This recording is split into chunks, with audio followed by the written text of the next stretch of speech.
আসসালামু আলাইকুম। কেমন আছো সবাই? আশা করছি ভালো আছো। আলহামদুলিল্লাহ আমরাও বেশ ভালো আছি। তো আজকে নতুন কিছু বানানোর সঙ্গে ব্লগ নিয়ে আসলাম। তো আশা করছি ব্লগটা ভালো লাগবে। প্লিজ ব্লগটা স্কিপ করে দেখবে না, অনেক কিছু মিস করবে। আমরা যেরকম একটা মুভি দেখতে গেলে কেটে কেটে স্কিপ করে করে দেখি, তখন বুঝতে পারি না। তো যখন মুভিটা না কেটে পুরো দেখবে তখন বুঝতে পারবে। তো চলো, আশা করছি ব্লগটা ভালো লাগবে। এখন সন্ধ্যাবেলা, আর এখনই আমি বসে বসে সিমাই কাটছি চালের আটা। প্রথমে আটাটা আমি লবণ পানি ফুটিয়ে ওতে আটাটা দিয়ে, খামির মারে যাকে বলে, আটাটা দিয়ে আটাটা ভালো করে সিদ্ধ করে নিয়েছি। তারপরে হাত দিয়ে ছেনে নিয়ে ভালো করে ছানতে হবে, নাহলে ফেটে ফেটে যায়। তো ভালো করে ছেনে নিয়ে তারপর আমি সিমাই কাটছি। ভালো করে খেয়াল করলে বুঝতে পারবে কিরম করে কাটছি আমি।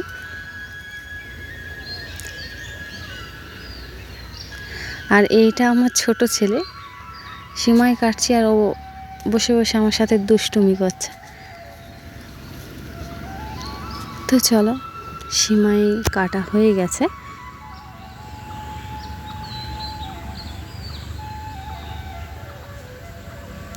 তো এমনি ভাবলাম তুলে নেব হাত দিয়ে, তবে তুললে কাঁচা এখন অনেকটা থেঁতে থেঁতে যাবে। তো সেই জন্য হাত দিয়ে তুললাম না, ঢেলে নিলাম। আর ঢেলতে গিয়ে কি সর্বনাশ করলাম, তো পড়ে গেছিল। মাদুরটা পরিষ্কার যেহেতু, সেই জন্য তুলে নিলাম। আর হ্যাঁ, সিমাইটা কাটার সময় একটু করে আটা নিতে হবে। যে পিঁড়েতে রুটি বেলা হয়, ওটা কি বেলনা বলে, তা ওই বেলনাতে একটুখানি আটা নিতে হবে। আর ওতেই হাত ঘষে ঘষে এক চিমটি করে আটা, ভাবানো যে আটাটা আমি ছেনে নিয়েছি ওটা এক চিমটি করে নিতে হবে। আর হাতের তেলু থেকে একটুখানি ঘষে ছেড়ে দিলেই হয়ে যাবে সিমাই কাটা। তো চলো, আমার সিমাই কাটা হয়ে গেছে। এখন দুপুরবেলায় টেবিলের কাগজটা তুলে আমি ধুয়েছিলাম, তো আর তখন থেকে আর পেছানো হয়নি। তো এখন বিছিয়ে নিচ্ছি। ধোয়া ছিল যেহেতু, সেই জন্য ওটা ফেলে ওর উপরে আমি সিমাই কেটে নিয়েছিলাম। তো আবার মুছে আমি টেবিলে বিছিয়ে দিয়েছি। আর ওতে এতে আছে চিনিটা আমার অল্পই আছে, হবে না ওতে, ওই জন্য আবার চিনি আনালাম।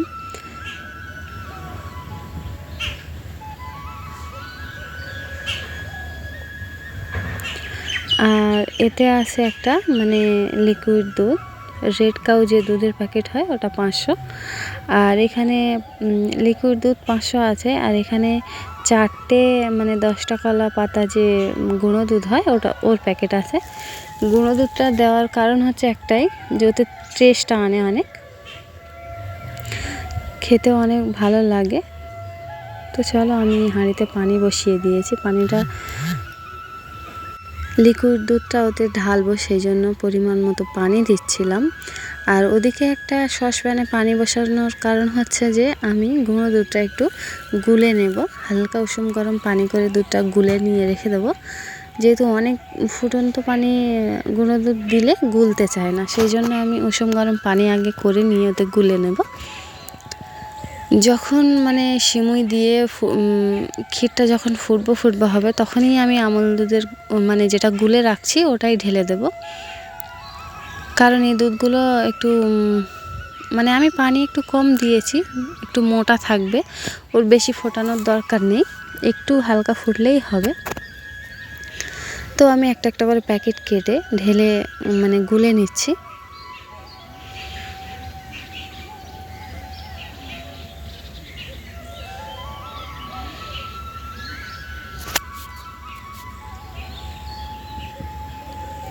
আর যে লিকুইড 500 গ্রামের লিকুইড দুধের প্যাকেট ছিল, ওটা আমি কেটে হাঁড়িতে দিয়ে দিয়েছি।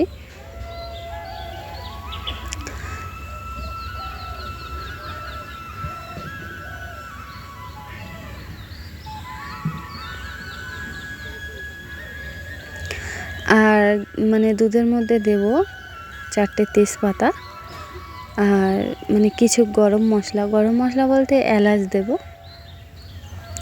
শুধু এলাচ 7 থেকে 8টা মতো ফাটিয়ে দেব, যেহেতু একটু বেশি হবে ক্ষীরটা।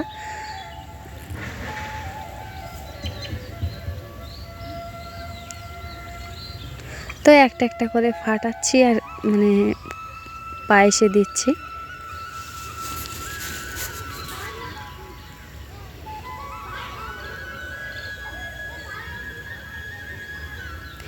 একটু দেব লবণ, কারণ মিষ্টি জিনিসে মানে ক্ষীর হোক বা মিষ্টি যে কোনো জিনিসে তুমি একটু লবণ দেবে, ওর টেস্টটাই আলাদা হয়ে যায়, একটু স্বাদটা ভালোও লাগে খেতে।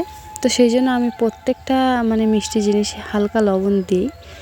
তো লবণ দিয়েছি আর চিনি দিয়েছি, চিনিটা একটু মানে যতটা রাখার দরকার তার থেকে একটু বেশি চিনিটা মানে ব্যালেন্সটা ঠিক রাখার জন্য একটু বেশি দিতে হয়।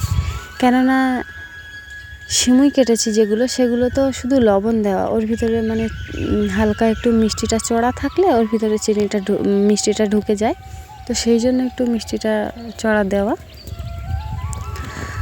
আর আমার এদিকে আমি দুপুরবেলা রান্না করিনি, মানে আমার একটা জায়ের বাড়িতে খেয়েছিলাম, ওনার খুব শরীর খারাপ, রান্না করার কেউ ছিল না, তাই ওখানে রান্না বাড়া করে বাড়িতে আসছিলাম রান্না করার জন্য, তা মানা করেছিল, তো সেই জন্য দুপুরবেলা ওইখানে খেয়ে নিয়েছিলাম। আর রাতের জন্য ভাত বসাচ্ছি।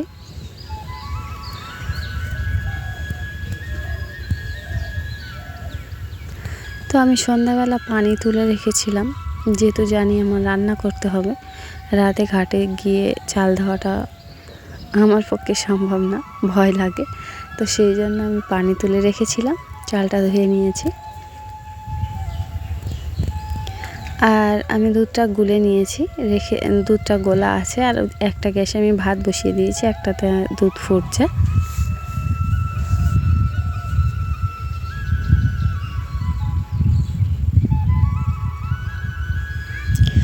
আর এই যে বোতলটা হাতে নিয়েছি দেখলে, এই বোতলটাতে ছিল গুড়, যে খেজুরের গুড় হয়। তো একটুখানি মানে নিচে একটুখানি ছিল। তো আমার বড় ছেলে সেটা কি করেছে, যে দেখছে যে ঝাড়াচ্ছি, ঝরছে না, মুখের কাছে আসছে না, যেহেতু অল্প আছে। তো সেই জন্য কালকে রাতে বোতলটা ওরকম ঢাকনা নিচুভাবে রেখে দিয়েছে, যাতে ঢাকনাতে চলে আসে, ঢালতে সুবিধা হয়। তো বাচ্চাদের বুদ্ধি আর কি। তো চলো, এখানে ফ্রিজে আমার কিছু মাছ ছিল, একটাতে ছিল চিংড়ি মাছ, আর আরেকটাতে ছিল রুই মাছ। তো আমার একটা মানে ছোট চাচাশুড়ি হয়, উনি দিয়েছিল মাছ। তো আমি নিয়ে খাইনি, ওরকমই রেখে দিয়েছিলাম, 1 সপ্তাহ হচ্ছে। তো সেই মাছটা যেহেতু কাল আমার বর আসবে সকালবেলা, তো ভাবলাম রান্না করব। তো মাছ আর চিংড়ি মাছটা ডিপ থেকে বের করে আমি নিচে নরমালে রেখে দিয়েছি ফ্রিজে।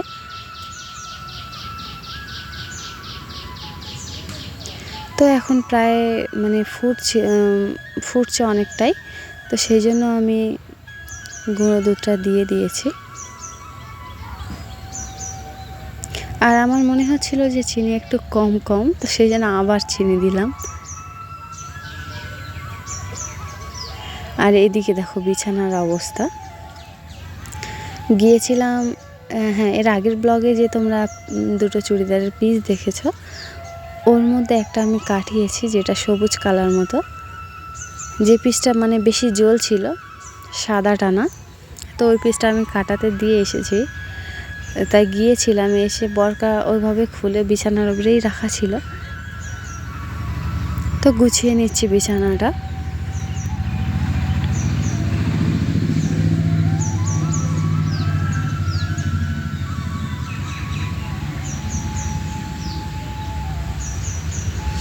আর হ্যাঁ, বিছানা গোছাতে গিয়ে আমি তো মানে গ্যাস মিডিয়ামে দিয়েছিলাম। আর দুধ কি বলো তো, তুমি দুধ যখন বসিয়ে দেবে, তুমি যদি দুধের কাছে টানা আধা ঘন্টা দাঁড়িয়ে থাকো, তো দুধটা উতলবে না। যখন একটু সরে যাবে, যে এখনও বাকি আছে, একটু একটা কাজ সেরে আসি, এটা কিন্তু ভুল, দুধ বসিয়ে দিয়ে কোনো কাজ করতে যাওয়া। তো যখন মনে করবো যে একটা কাজ করে আসি, তখনই দুধটা মুতলে পড়ে যাবে। তো আমার কাছে সেটাই হয়েছে, একটা ভালো জিনিস করতে গিয়ে সর্বনাশটা হলো। তো যাই হোক, ওই জন্য বলে যে কোনো কাজ তাড়াহুড়োতে করতে নেই। আমি যদি দুধটা বসিয়ে দিয়ে এখানে দাঁড়িয়ে থাকতাম তাহলে হয়তো এটা হতো না। অনেক দেরিতে এখানে দাঁড়িয়েছিলাম, তো ততক্ষণ উতলাইনি, যে সরে গিয়েছে অমনি পড়ে গিয়েছে। তো চলো, আবার সব মুছে মাছে ধুয়ে বসিয়ে দিয়েছি।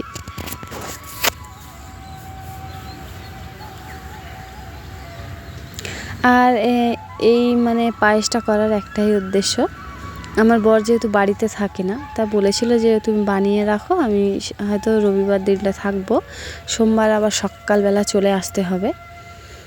শনিবার রাতে আসে, তো সন্ধ্যাবেলা বের হবে আর দিয়ে গেছে বিকালবেলা একটা আর্জেন্ট কাজ, ওইখানকার লাইনম্যান। তা কি বলবে, আর্জেন্ট কাজ করে তো দিতেই হবে, যেহেতু ওইখানে কাজ করে। তো সেই জন্য আর্জেন্ট কাজটা করতে করতে রাত হয়ে যায়, ওই জন্য সকালে বার হবে।